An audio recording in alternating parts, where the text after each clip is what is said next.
What is your strength? Ma'am I can flirt anyway. अच्छा, ये आपकी स्ट्रेंथ है, तो फिर वीकनेस क्या है? आपकी ये दो खूबसूरत आंखें। आप इस स्किल से हमारी कंपनी ज्वाइन करना चाहते हैं? ओके, टेल मी, इस स्किल से आप ऐसा क्या ही कर लेंगे कि हमारी कंपनी दी बेस्ट कंपनी हो जाए? मैम ये कंपनी तो दी बेस्ट कंपनी उसी दिन बन गई थी जिस दिन आप इस कंपनी में आए थे। You're right. आपको नहीं लगता आप चापलूसी कर? आप खूबसूरत हैं तो क्या कुछ भी कहेंगे? नहीं, मैं आपसे नीचे हूँ पोस्ट में, आप मुझसे पोस्ट में ऊपर, तो इसका मतलब ये नहीं कि आप मुझे कुछ भी कह देंगी। No, I didn't mean. एक सेकेंड, क्या बोला आपने? वही जो इस कायनात का सबसे बड़ा सच है कि आप भला की खूबसूरत है, पर इसका मतलब ये नहीं कि इससे आपको ये हक मिल जाता है कि आप मुझे और मेरे इमोशंस को कुछ भी कह देंगी।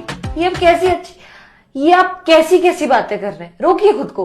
रोका ही तो हुआ है खुद को, वरना ना रोकू तो हमें डर है कि कहीं हम आप में खोने ना लग जाएं, और यदि हम खो गए तो कसम से कहता हूँ कि सिर्फ आपकी जुल्फों से निकलने में हमें जमाने लग जाएं। देखिए, देख ही तो रहा हूँ कि कोई इतना प्यारा कैसे हो सकता है। ये बातें आप कहाँ से ढूंढ ढूंढ कर ला रहे हैं? आप सामने है तो अपने आप निकल रही है। यू नो ना मैं कौन हूँ? दुनिया की सबसे खूबसूरत लड़की। नो, मैं HR हूँ। मेरे लिए तो सारा संसार हो। प्लीज प्लीज प्लीज रोक दो ये सारी बातें। आई एम सॉरी, मैं तुम्हें यहाँ कोई जॉब नहीं दे पाऊंगी। ओके, फिर मैं नहीं चाहता था कि मैं अपना ये हुनर किसी और HR के सामने दिखाऊं, पर अब क्या कर सकते हैं, पापी पेट का सवाल है।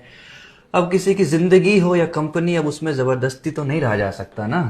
एक मिनट, तो ये सारी बातें तुम किसी दूसरी HR को मिलोगे उसे भी कहोगे? पता नहीं। पता नहीं क्या होता है? तुम ऐसा कैसे कर सकते हो मेरे साथ?